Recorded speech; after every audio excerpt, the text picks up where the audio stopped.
Hello, good morning, and welcome to the 2022 Mid-Year Market Report for Townhouses. It's July 14th. I'm Robb from Harlem Lofts. Behind the scenes, we have S.R.O, who handles all of our production and video work. And we have Gareth John, the research analyst for the firm. All right, so we'll get right into it. The print version of this should be out in 2 weeks. About 2 weeks. So before August, it'll be on our website, and so a lot of you get them in the mail. We've added the condominium market detail in that report for this mid-year report. We're going to go over now the 2019 to 2022 year-on-year analysis. So we're going over the first part of the year for the past 3 years, current market conditions. That's Robb and Gareth. Townhouse market analysis is coming up, and here we go. Before we start, remember, we cover these zip codes in Upper Manhattan. I won't go over the detail, but it's from 1/10 up, basically. That's where we focus.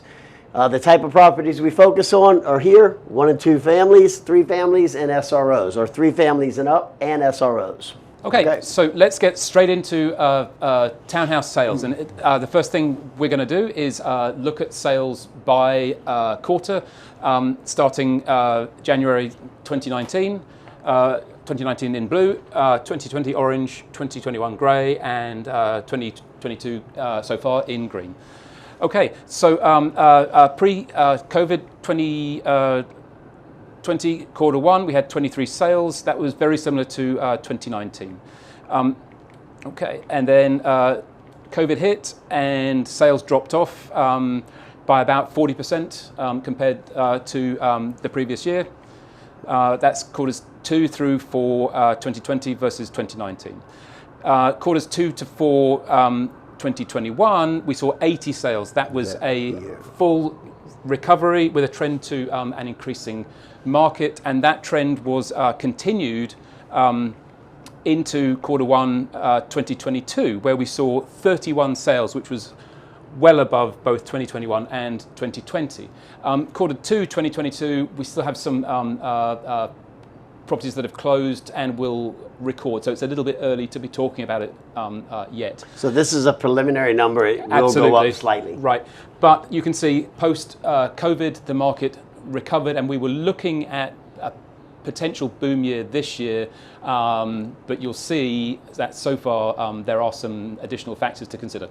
Okay, let's go into prices. Prices haven't changed over the past actually four years. You can see that despite the down of the COVID situation and the subsequent boom, prices really haven't changed at all. We were looking to see a potential increase this year, but again, we'll kind of get into the current state of the market in the second part of this talk. Awesome.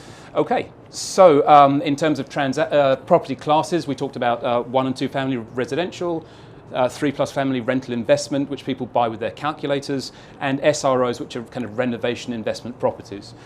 You can see, so 1 and 2 is in blue, 3+ in orange, and the S.R.Os are in grey.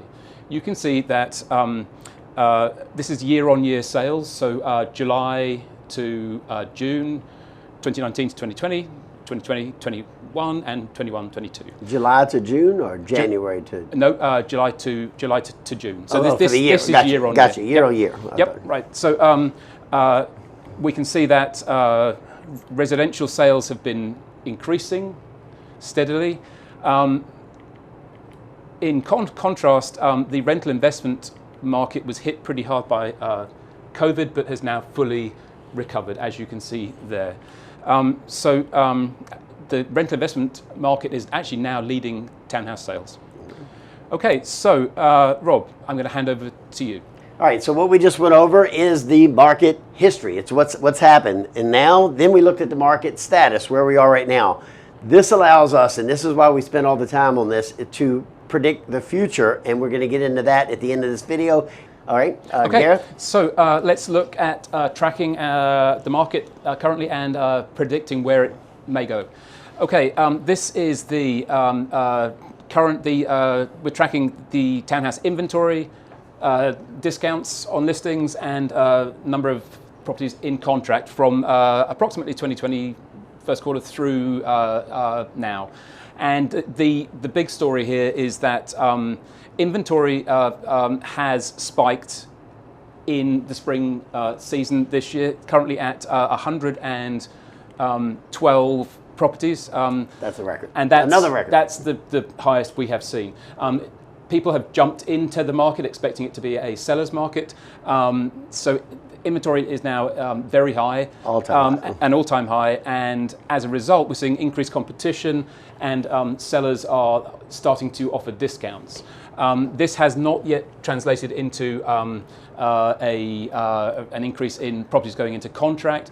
We were expecting a seller's market. It's kind of given the inventory, it may be tipping back into a buyer's market. Okay. Check it out in this fall. Right. And let's see what is on the market, listings, in contract, and what's sold. And less than 2 million, 2 to 3, 3 to 4, over 4. We can see that the lower half of the market, less than 3 million, dominates listings, in contract properties, and sales. 98 out of 111 sales in the past 12 months have been under 3 million. Okay. Let's summarize. Okay, so in summary, we have some predictions that may not be exact. We predicted the high-end market above 4 million would come back. It temporarily did, but it's stalled. We predicted that the seller's market would come back. It started that way, and now it has stalled. We did not predict interest rates would go up a couple of points, and we did not predict rents would go through the roof. Now it's turned so that the multifamily properties are leading the pack because they're getting the higher rents. Is that right? Absolutely. So those are our predictions that didn't come true. So what's going to happen in the fall? The inventory is here. Demand is going to follow, coupled with discounts that are already happening. And then the in-contracts will go up, the closings will go up, the market will level out. It does look like a buyer's market is on the horizon. Right. However, we don't think it's going to be too aggressive. All right, so any questions that you have, please put them in the comment section on YouTube. Stay in touch with us. Go to our resource tab on our website. The next episode will be August. This time next month in August, so mid-August. Mid-August, okay. Subscribe, enable notifications on YouTube to get our monthly reports, which we have coming out today as well. And you can find us on all of these platforms. Thank you, and we'll see you next month. Thank you.